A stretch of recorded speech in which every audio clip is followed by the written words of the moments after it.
जाएंगे तो बात सियासत के हवाले से भी करेंगे। जम्मू कश्मीर के अंदर आज आर पार सियासत गर्म रही है और एक दूसरे पर निशाना साधने की कोशिश की गई है। आपको बता दें, सबसे पहले बात करेंगे काबीना वजीर सकीना इत्तू के एक बयान के हवाले से, जिसमें काबीना वजीर सकीना इत्तू की जानिब से कहा गया कि रियासती दर्जा न होने से इख्तियारात जम्मू कश्मीर के अंदर मुंतखब हुकूमत के पास महदूद हैं और जम्मू कश्मीर यूटी में काम करना मुश्किल है। इस हवाले से काबीना वजीर सकीना इत्तू की जानिब से कहा गया है और यूटी में इख्तियारात महदूद होने की वजह से काम करने में रुकावट आ रही है हुकूमत को। ये आज उनकी जानिब से फिर से एक बार दोहराया गया, जो कई बार नेशनल कॉन्फ्रेंस की जानिब से कई ऐसे स्टेटमेंट्स आए इस हवाले से, लेकिन आज फिर से इस बयान को दोहराया गया है काबीना वजीर सकीना इत्तू की जानिब से।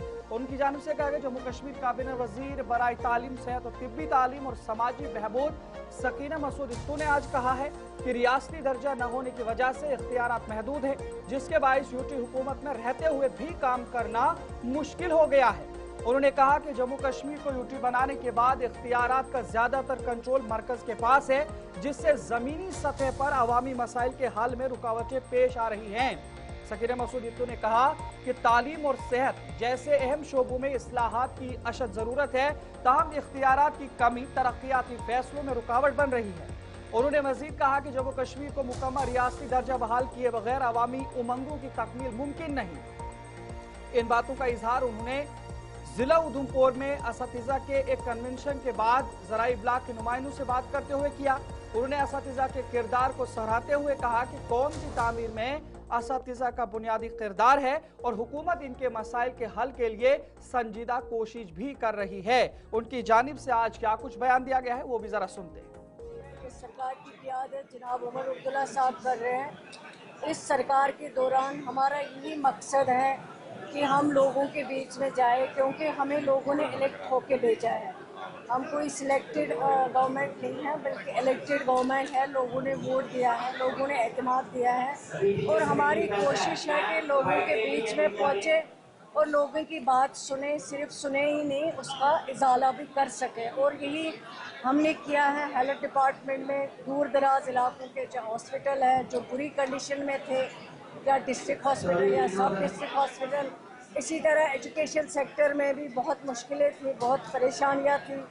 डिपार्टमेंट के इंस्टीट्यूशंस हेडलेस थे, डिस्ट्रिक्ट में ऑफिसर्स नहीं थे, डीपीसीज नहीं हुए थे। लेकिन अल्लाह का शुक्र है, आज हमें लगता है कि दिखाई दे रहा है कि सरकार ने जो काम किया है, जो इम्प्रूवमेंट की है, चाहे हेल्थ सेक्टर हो, स्कूल एजुकेशन हो, हायर एजुकेशन हो, चाहे सोशल वेलफेयर हो, और जो बाकी डिपार्टमेंट्स पीडीडी हो, आरएनडी हो, आज अल्लाह का शुक्र है कि हर डिपार्टमेंट एक ट्रैक पे आया हुआ है और हर काम जो है वो सिस्टमेटिक चल रहा है।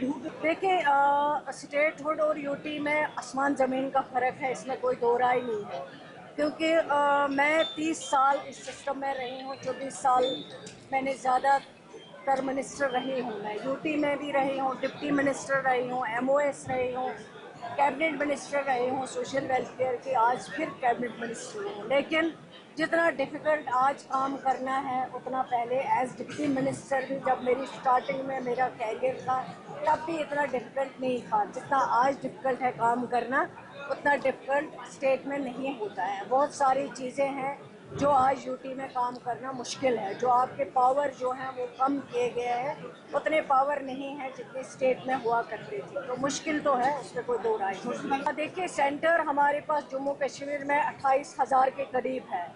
ये 28,000 कब लगे, कब इनकी सेंक्शन आई हैं, वो शुरू में कादिसानी डॉक्टर फारूक अब्दुल्ला साहब जब 96 में मिनिस्टर बने, उस वक़्त उन्होंने ये ICDS प्रोजेक्ट स्टार्ट करवाए, हेल्पर वर्कर लगवाए। उसके बाद 8 से 14 तक जो मैं सोशल वेलफेयर मिनिस्टर थी, मैंने लगभग 1,000-1,500 सेंटर जो है उनकी अप्रूवल लाई। जो दिल्ली में सरकार थी, जो उनकी सोशल वेलफेयर मिनिस्टर थी मैडम, वहाँ पे उनसे ये सेंक्शन करवाए थे, वो सिलेक्शन हुआ। उसके बाद 2015 या 14 के बाद जब से हमारी सरकार गई, आज तक एक भी नए ICDS सेंटर में अप्रूवल नहीं आई है। कोई भी नया ICDS सेंटर सेंक्शन नहीं हुआ है। अगर कहीं कहीं पे कोई ये जो एडजस्टमेंट थी वो पेंडिंग थी, एडवर्टाइजमेंट नहीं निकाला गया था, کورٹ کیس کی وجہ سے یا پہلے جو سینٹر سینکشن ہے وہ پینڈنگ تھے. اب میں نے ڈائریکشن دیا ہے ڈپارٹمنٹ کو جو آلریڈی اپروڈ سینکشن سینٹرس ہیں ان کا ایڈورٹائزمنٹ نکلے تاکہ جن کا میرٹ ہو وہ اس میں اپلائی کر سکے, ان کو یہ روزگار مل سکے. لیکن پچھلے 6 یا 8 برسوں میں کوئی بھی جموں کشمیر میں آئی سی ڈی ایس کا نیا سینٹر نہیں آیا, نہیں اپروول آئی ہے. ہم نے آلریڈی گورنمنٹ آف انڈیا کو لکھا ہے کہ آئی سی ڈی ایس سیکٹر میں جو ہمارے لیفٹ ہاؤس ایریا ہے, انکورڈ ایریاز ہیں, ان کے لیے بھی آئی سی ڈی ایس سینٹر کی نیڈ ہے, ضرورت ہے. پرپوزل گیا ہوا ہے, اب دلی سے کب سینکشن آتی ہے, کب وہ دیتے ہیں, وہ اب ان ناظرین آگے